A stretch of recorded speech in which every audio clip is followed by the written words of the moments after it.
ఇదంతా నా వల్లే జరిగింది. కళ్ళు మూసినా తెరిచిన చంద్రికనే కనిపిస్తుంది. Watch our web series Constable Kanakam Season 2 streaming now on ETV Win app.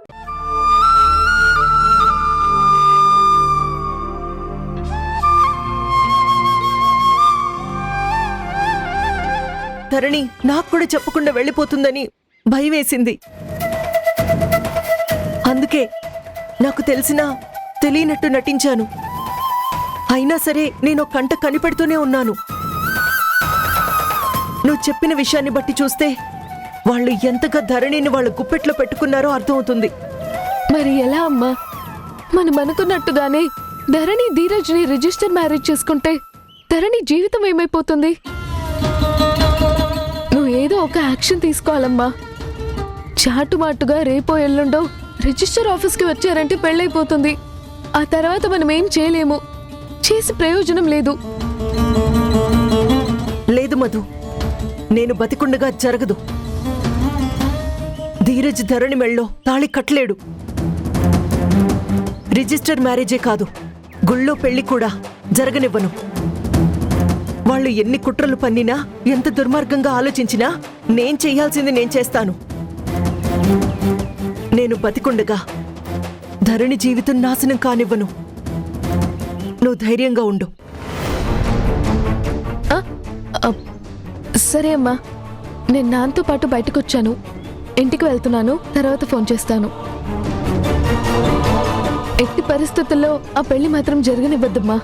ధరణి జీవితం నాశనం అయిపోతుంది. వాడు ఎంత దుర్మార్గుడో నీకు నాకు బాగా తెలుసు. వాళ్ళ దుర్మార్గానికి ధరణి జీవితం బలవ్వకూడదు. కన్న తల్లి నేనుండగా వాళ్ళెలా ధరణి జీవితం నాశనం చేయగలుగుతారు? నిజంగా అంతవరకు వస్తే వాళ్ళ జీవితాలు నాశనం చేసేదాకా వాళ్ళని నేను వదిలిపెట్టను. సరే అమ్మా, నేను వెళ్తున్నాను. అమ్మ మధు, ఇక్కడేం ఆటోలు అవి దొరకట్లేదు. మనం ముందుకెళ్ళి చూద్దాం. పదమ్మ పద. ఎందుకు ధరణి ఇలా బిహేవ్ చేస్తుంది? అడిగితే చెప్పదు, కానీ వాళ్ళకి సరెండర్ అయిపోయింది. ఈ విషయం ఇలా వదిలేస్తే లాభం లేదు. వాళ్ళ ఎత్తులకి పై ఎత్తులేయాలి. ధరణిని వాళ్ళ చేతుల్లో నుంచి విడిపించాలి.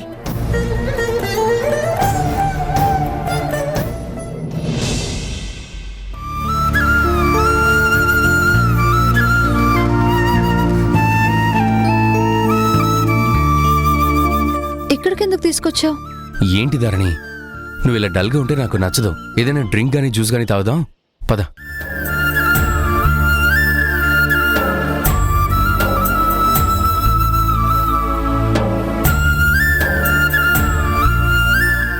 కూర్చో. ఏం తాగుతావు? నాకేం వద్దు. ఏదో ఒకటి తాగు. వద్దు. సరే, వాటర్ తీసుకొని వస్తాను, ఇక్కడే కూర్చో.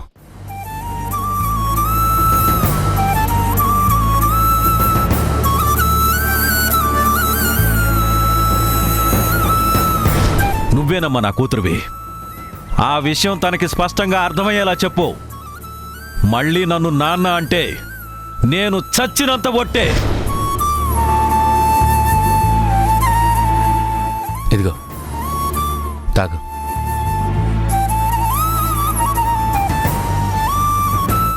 ఇంకొంచెం తాగు ధరణి. ఏంటి ధరణి, రిజిస్టర్ ఆఫీస్ దగ్గర జరిగిన దాని గురించి ఆలోచిస్తున్నావా? మనం ఒక నిర్ణయానికి వచ్చిన తర్వాత ఎవరెవరు ఏమనుకుంటారని ఫీల్ అవ్వకూడదు. ఇది మన లైఫ్, మన ఇష్టం. మన ప్రేమకు మనం న్యాయం చేస్తున్నాం. మన కోసం మనం బతకాలనుకుంటున్నాం. It's not a crime. Register marriage తప్పేమీ కాదు ధరణి. నువ్వేం ఫీల్ అవ్వకు. ఫీల్ అవ్వడం కాదు ధీరజ్, నాకు నేను సిగ్గుపడాల్సి వస్తుంది. నేను అబద్ధం చెప్పానని మధు ఖచ్చితంగా పసిగడుతుంది. తను చాలా తెలివిగలది. మనం అక్కడెందుకున్నామని ఆలోచిస్తుంది. నేనేదో ప్రాపర్టీ అని చెప్పాను కానీ తను నమ్మదు. ఖచ్చితంగా మనం రిజిస్టర్ మ్యారేజ్కి వచ్చామని తెలిసిపోయి ఉంటుంది. ఈ విషయం అమ్మకి చెప్తే అప్పుడు నేను ఇంటికి ఎలా వెళ్ళాలి? అమ్మకి నా మొహం ఎలా చూపించాలి? వాళ్ళ మొహాలు చూస్తూ అబద్ధం చెప్పగలనా? వేస్తుంది. చెప్పినా నమ్ముతారా? మీ మావయ్య ఏం ప్రాపర్టీ ఏంటి అని డీటెయిల్స్ అడిగితే నువ్వేం చెప్తావు? వాళ్ళ ఆఫీస్లో ఎంక్వైరీ చేస్తే మన ప్రయత్నం అర్థమైపోతుంది కదా. అప్పుడు మనం తప్పు చేసిన వాళ్ళం అవ్వమా? చూడు, నువ్వు చాలా ఎక్కువగా ఆలోచిస్తున్నావు. నువ్వు ఆలోచించేంతగా అలా ఏం జరగదు. రిజిస్టర్ ఆఫీస్కి ఒక పెళ్లికే వస్తారా? ఎంతమంది ఎన్ని పనుల మీద రారు? స్థలాలని ఇళ్ళని ఎన్నో ఉంటాయి. నువ్వు మనం వెళ్ళిన పని గురించి ఆలోచిస్తూ అది తెలుస్తుందేమోనని భయపడుతున్నావు. ఎప్పటికైనా తెలిసే విషయమేగా, భయం ఎందుకు? భయం ఎందుకు అంటావేంటి ధీరజ్? ఏదో పెళ్లి చేసుకుందామంటే సరే అన్నాను, కానీ ఆ మరుక్షణం నుంచి నేను నరకం అనుభవిస్తున్నాను. ఏంటి దొంగ బతుకు అని నా మీద నాకే అసహ్యం వేస్తోంది. అది కాదు ధరణి, మనకిప్పుడు వేరే చాయిస్ లేదు కదా. నువ్వేం బాధపడకు, నువ్వు కాస్త కూల్గా ఉండు. అంతా నేను చూసుకుంటాను.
Young and lovely boy Dheeraj, how are you sir?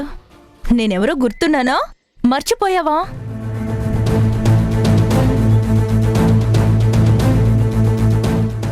అరే, గుర్తు రావట్లేదా?